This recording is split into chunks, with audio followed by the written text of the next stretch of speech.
Just a quick update on the hybrid WTC I've been working on over the past few months. Here's where it is as of May 1st. It's all assembled. Most of the guts and gizmos are in there.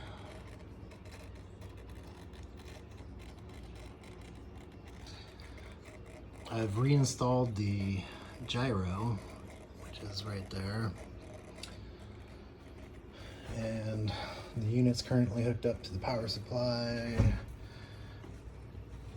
And the gyro is outputting this code right now. Now, BP is bow piston. That's the value that's actually sent to the current, or that's the value that's being currently sent to the controller. SP is stern piston. X is actually the pitch that it's reading at the moment. The depth is being commanded to neutral or hold fast, and pitch is actually also being commanded to 0. 1500 basically means 0.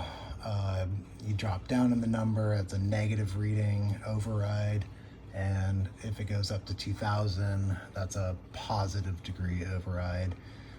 Everything is incremental from basically 1500 up to 2000. It's 2000 meaning it's basically 30 degrees, and down to 1000 is basically negative 30 degrees. That's manually overridden by this rotary knob. Right now it's in dive mode. If we were to rotate this to neutral,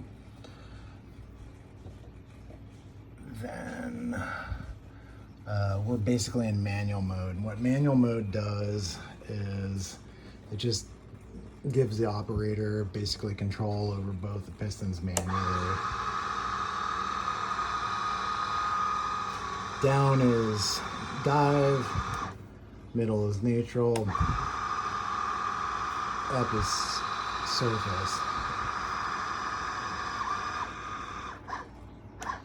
The laser rangefinders in the end of the cylinders basically track the backside of this piston, and the endpoints are set up in the code.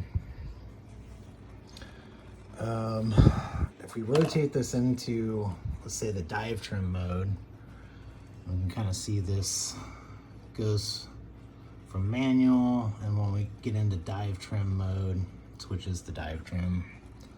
It's essentially right there. Now in dive trim mode, that's when the gyro comes into play. And essentially dive trim mode is used for setting up the initial dived state of the boat.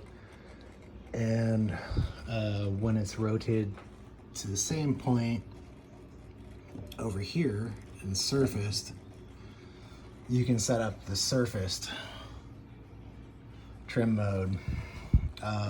Depending on how you want the boat trimmed, if you want it 0 on an even keel, if you want it positive or negative, that all can be done right here. But in this case, we're going to be using dive trim. And what dive trim does is it uses the gyro data to make sure that the boat is at 0 when it's diving, or if you want it to manipulate the pitch positive or negative, it maintains the travel of the cylinder of the pistons to maintain that pitch until you reach whatever depth you want to reach, whether it's, decks awashed, conning tower just popping out of the water, periscope depth, or so on. Once you reach that depth, you flip this switch, and that takes basically a recording of what the distances of these pistons are in relation to the sensors. That information is stored and can be used at a later date to take the boat down to that level that you predetermined. Just a quick demonstration of how the gyro affects the travel of the pistons. I'll put it into dive mode.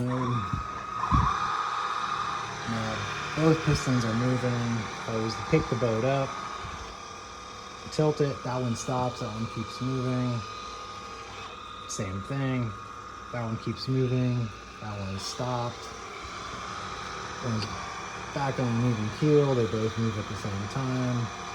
I can stop it at any point, record that, or continue it going. Same thing works in surfacing. You can stop the front cylinder if it raises too fast, stop the back if it raises too fast, stop the front, so on.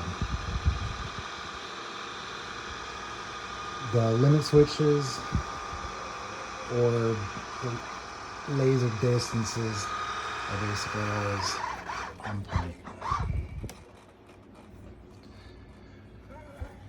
There you go. That's how this Rube Goldberg machine works.